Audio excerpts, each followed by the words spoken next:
We all like to believe that a gift is a sign of affection, a small token of joy. But in some stories, a gift isn't a blessing. It's a debt being collected. Today's story comes from a man named Zane, who learned the hard way that some promises, once broken, carry a price that can't be paid in cash. Lock your doors. It's time to open the box. Zane didn't look like a man in his 30s.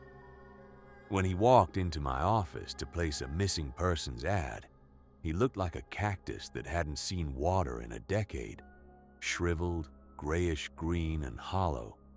His lips were the color of a rusted apple left out in the air. "I need to find her," he whispered. His voice sounded like sandpaper on dry wood. The girl he was looking for was named Sue.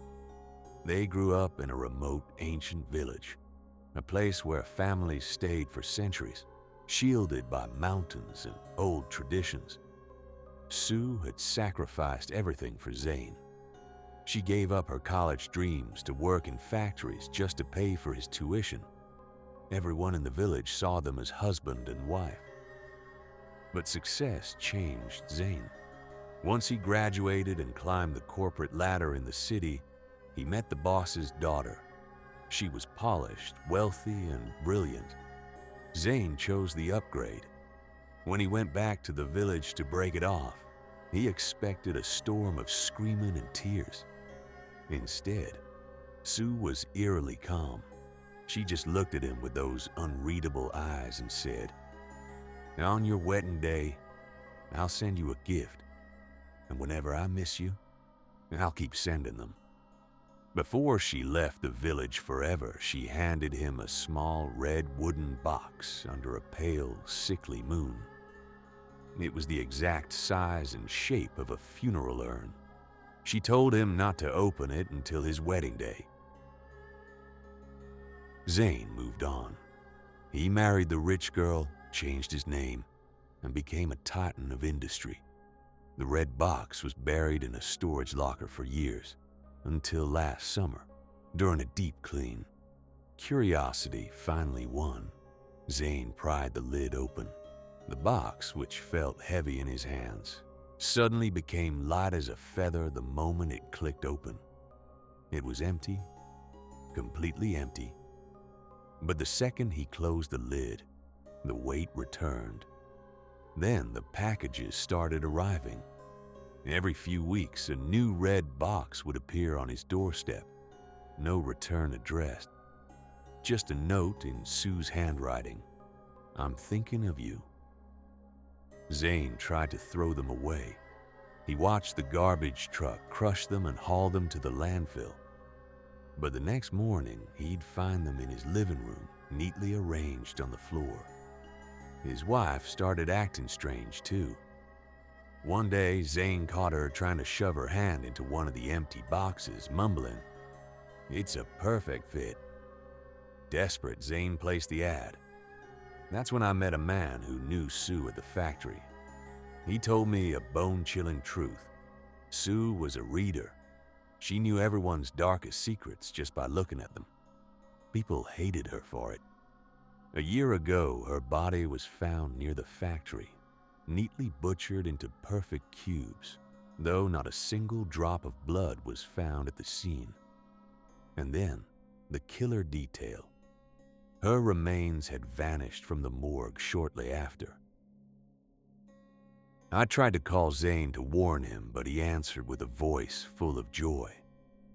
"Cancel the ad. Sue is here. She's at my house right now. She brought more gifts." I rushed to his place. I saw her, the girl from the photo.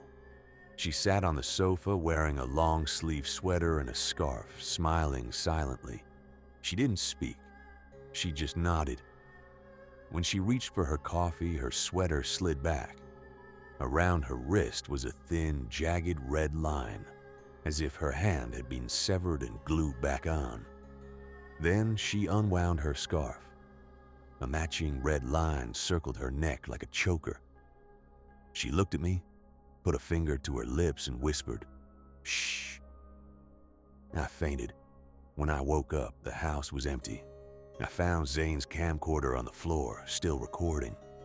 The footage showed Sue kissing Zane, but as she pulled away, she lightly tapped his shoulder. Zane didn't fall. He collapsed. His head, his arms, his torso, his entire body fell apart into perfectly even, bloodless blocks, like a set of human building blocks. Sue smiled. She picked up the pieces of the man she once loved and carefully tucked them into the red gift boxes. One box for his left arm, one for his torso, one for his head, still wearing that terrified, frozen grin. The last thing the camera caught was her voice, sweet and melodic. "Let's go home." Zane is gone now. No police report, no body, no trace. Even his wife remarried a few months later as if he never existed. But sometimes I wonder about that ancient village in the mountains. I wonder if, under a gray, hazy moon, two ghosts are sitting by the road, laughing about the rain, surrounded by a dozen little red boxes. If a package arrives at your door tomorrow with no name on it, do yourself a favor. Don't open it. Stay safe.